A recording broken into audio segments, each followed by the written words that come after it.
Sarellee hammadheen waliin jiraadheera.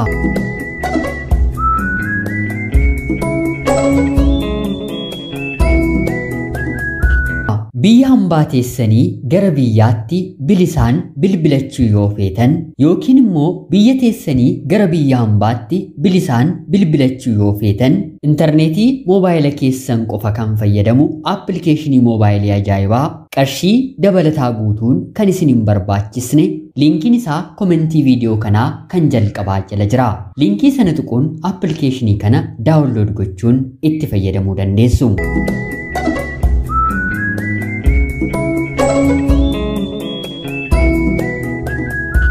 Yeroodhaaf maqaa kiyya himachuun barbaadu kanan dhaladheetti guddadhe godina Jimmaa keessatti yeroo ta'u barnoota kiyyallee kutaa tokko hanga 6 qofaatti baradheen haadhas abbaas danda'ee na barsiisuu waanan dhabeef hiyyummaan ganamaan maatii koorra ture anattillee darbee barnoota koo akka addaan hin kutu ta'een gara magaalaa Finfinneetti badeen deeme. Maatiin hiyyeessuma dhamitiire fira kan jedhamu magaala galee kan jiraatu tokkollee hin qabu. Magaalaa Finfinnee yeroon seenu namni hin beeku tokkollee hin jiru.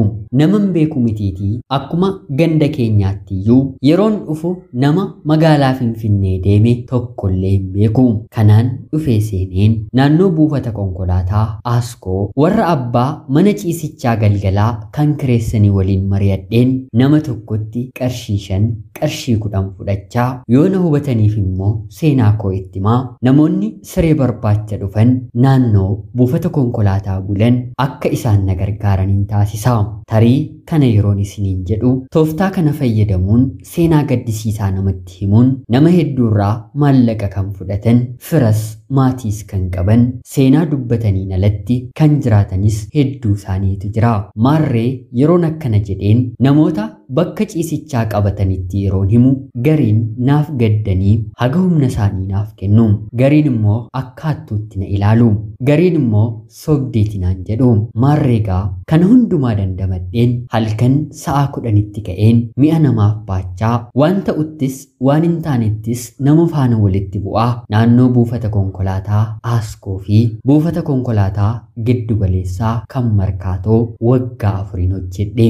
Hiriyoota koo waliin daandiirra yeroo jiraannu nama faana mitii saree waliin yeroo roobni roobu uffata tokko uffannee waliin rafna. Hiriyoota koo waliin ani argadheeraa ani dhabeeraa kan jedhamu nu bira hin jiru. Abbaan akka gaariitti hojjete waan nyaatamu bitee nyaannee quufnee walitti ho'inee rafna. Kana keessatti waa'ee rakkina koo otoo hin taane kan natti dhaga'amu maatiin kiyya haatiif abbaan koo otuma rakkatanii addunyaa kanarraatii darbuu kan jedhu malee waa'een koo qorra keessatti gubachuun koo gaafan beela'e nyaata faalamaa nyaachuun koo namaan akka malee warri kutee dhiiguun koo gonkumaa natti argamees natti dhagahamees hin beeku. Ijoolleen daandiirra jiraannu hundi keenyiyyuu seenaa gaddisiisaa kan mataa keenyaa qabna. Haa ta'uutii garuu gaafa gaddinu walitti boonyee wal jajjabeessinee ani siif jira wal jennee waliin dhaabbanna malee gonkumaa waliin dhiisnu. Jaalalli daandiirra jiru kana jedheen isinitti himuu hin danda'u. Maarreegaa kanaan utuu hin jiru waggaa 4 ergan dabarsee booda mucayyoon tokko magaalaa Hawaasaatii gara Wallaggaatti imalaa otoo jirtu siree bakka ciisichaa kan guyya tokko barbaaddee walitti dhufne. Bakki ciisichaa ni jira jedheen korojoo ishee qabeefiin gara warra bakka ciisichaa anaan na dalagsiifataniin geesse. Yeroo kanatti mucayyoon kun daandii marratoo deemnu maaliif hojii kana hojjettaa warra keetti maaliif hin galtuu maatiin kee otoo hojii kana hojjechaa jiraachuu kee beekanii akkamsitti dheekkamuu jettee na gaafatti. Yeroo kana anis yaa obboleettii kiyyaa maatiin kiyya eessattiyyuu na arguu hin danda'anii ani kan hin jiru magaalaa Finfinnee isaan kan jiraatan godina Jimmaa. Otoo maatiin koo akkana jedhanii na gaafatu ta'ee maatii koo dhiiseen maaliif asiin dhufaa jedheen deebiseefi yeroo kanatti isheenis maqaa koorraa kaasee eenyummaa eenyummaa koo na gaafatte. Anis guutummaatti itti hime. Jechan dubbadhu hundumaa keessa isheetti amante. Yeroo kanatti eessa bultaa jettee yeroo na gaafattu daandiirra hiriyoota koo waliin bakka tikkeetti muramu jedheen isheetti hime. Yeroo kana isheenis sireen kun bal'aadhaa, bishaan qaamatti dhiqatan mana kana keessa jira, dhiqadhuutii akka obboleessa keetti na waliin bulii jettee na gaafatti. Yeroo kana anis adda ta'ee waan natti mul'ateef lakkii hiriyoonni koo eessa dhaqenaan jedhanii na barbaadu jedheen deebiseefi.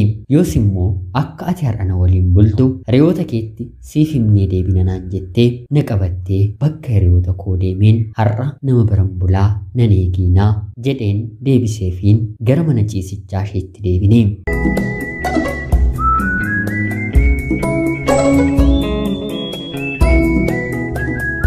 Warri ani mana ciisichaa sanaaf hojjedhu har'a immoo maal hatuu fida jedhanii halkan balbala nurratti rukutanii na ari'uuf natti dheekkamanii ture. Haa ta'uutii garuu mucayyoon fedha isheetiin waliin akkan jiru itti himtee halkan sana qaama kiyya dhiqadheen seenaa haadhaaf abbaa koo seenaa kiyya guutummaa guutuutti isheetti hime. Yeroo kana isheenis gara biyyaatti galaa akka jirtuu fi yeroo deebitullee akka wal arginu haga humna ishee haalota tokko tokko naaf mijeessuuf akka yaaltu mucayyoon kun natti himte. Maallaqas haga qarshii 200 naaf kennite. Sanaan booddee ture haga isheen deebitutti abdii jireenyaa godhadheen eeguu eegaleen yeroo isheen biyya geessee deebitu akka obboleettii kootti ishee eegeen wal arginee hiriyoota ishee namoota beektutti naaf bilbiltee hojii naaf barbaadu eegalte. Akka carraa ta'es magaaluma Finfinnee kana keessa mooraa tokko keessatti eegduu fi ergamtuu ta'een maallaqa qarshii 700 akkan qacaramuu barbaadu yeroo na gaafattu gammachuu adda ta'een simadheen tole jedheen guyyaama sana mana naaf argame keessa nan deeme. Obboleessa koodha, yoo waa balleesses yoo waa godhes anatti maamalee na jalaan ari'iinaa jettee waadaa galchitee tarii yoo waan tokko badeef wabiin anatu jira jettee waraqaa eenyummaa ishee koppii qabsiistee gara hawaasaatti deebitee imalte. Kanaan jireenyi koo maatiirraa gara daandiitti, daandiirraa immoo gara manaatti deebi'ee wanta nyaadhu wantan dhugu waan hin argadhuuf mindaa naaf kanfalamu qarshii 700 guutummaatti warra biyya kootti bilbileen haadhaaf abbaa koof ergaan ture. Turtii waggaa 4 booda sagalee isaanii dhagaheen hojiis qabadhe. Hiyyummaa malee ani rakkoo gara biraa waan hin qabneef maatiin ani biratti qacaramee waardiyyaa eeguu, hojii gurgurtaa mana daabboo isaanii keessatti maallaqa akka walitti qabuuf hojii achi keessa jirus guutummaatti akkan baruuf carraa naaf kennanii. Anis jabaadheen ogeessi maashiniillee sirreessuu yeroo dhufu irraa barachaa waggaa 2 hojjedhe.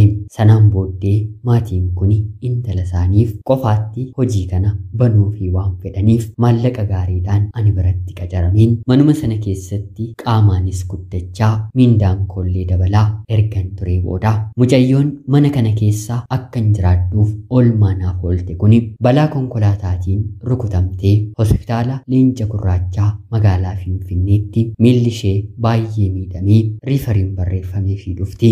Turtii baatii 2fis erga yaalamtee booda miilli ishee fayyuu fi akka hin dandeenye haga waggaa 2tti dhaabbattee deemuun immoo inumaa miilla ishee isa tokkotti illee akka darbu waan taasisuuf sireemarra ciisuu akka qabdu irratti murtaa'a. Yeroo kanatti jaalalleen ishee yoo xiqqaate waggaa 4 oliif waliin turan duubatti jalaa jedhee gadda ishee guyyaa guyyaatiin natti machuu eegalti. Anis akka obboleessa isheetti dhiisii inni yoo deeme namni biraa siif ni jira jedheen gara manan ofii kireeffadhee jiraadhuutti fudhadheen wal'aanuu eegale. Anaaf ishiin haadhaaf abbaa koo naaf caalti. Ani dhiira ishiinis dhalaadha mitiire. Guyyaa tokko otuma waliin haasa'aa kofalluu ani miira keessa galeen miira kiyya yeroon itti argisiisu ishiin sanaaf eeyyamamtuu taate. Dhukkuba balaa konkolaataa keessa otoo jirtuu daa'imni gadameessa ishee keessatti uumame.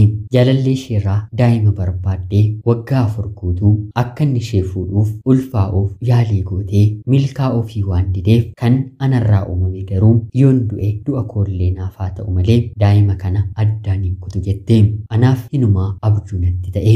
Hojii kana dura hojjettu baatii 6 booddee mindaa addaan kutanis maallaqni ani jaalladhu nu jiraachisuuf gahaa ture.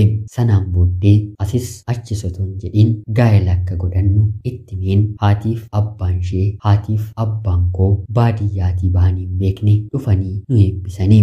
Sanaan booddee haati manaan koo dahuu hin dandeessu kan jedhamte daa'ima lakkuu naaf deesse.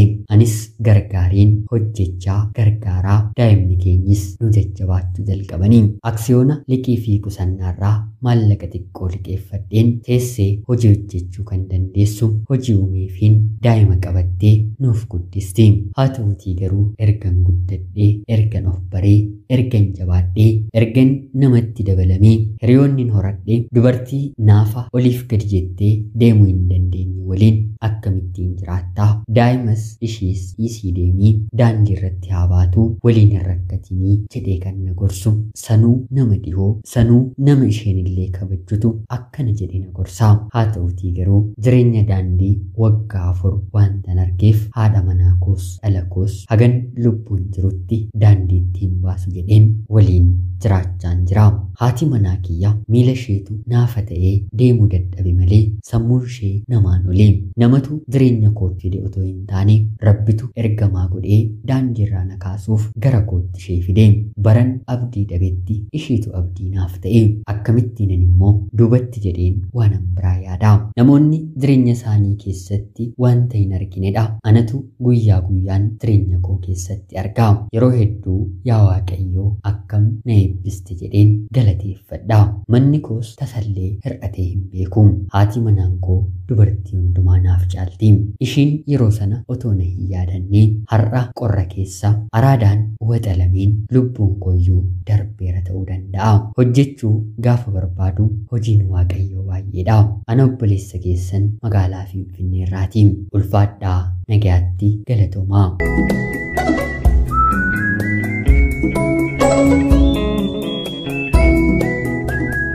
Biyya hambaatii gara biyyaatti bilisaan bilbilachuu yoo feetan biyya ammoo gara biyya hambaatti bilbilachuu yoo feetan appilikeeshinii moobaayilii intarneetii moobaayila keessanii qofa kan barbaadu dur kaardii guuttanii kaffaltanii kan bilbilattan kan isiniif hambisu liinkii isaa komentii viidiyoo kanaa kan jalqabaa jalatti waan argattaniif liinkii sana tuquun appilikeeshinii sana daawunlood gochuu ni dandeessu.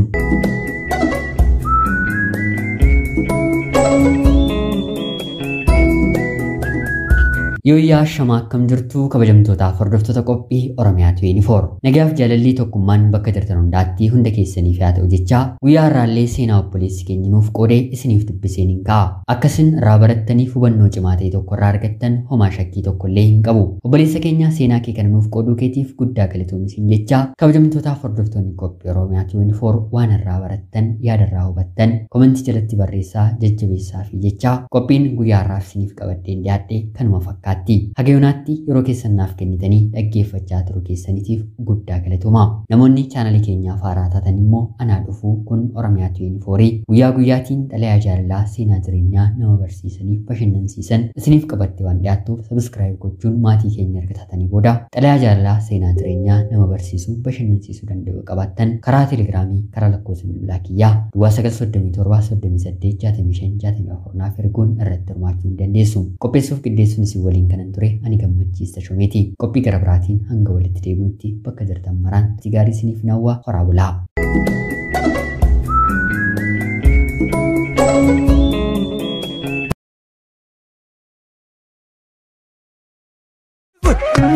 Warran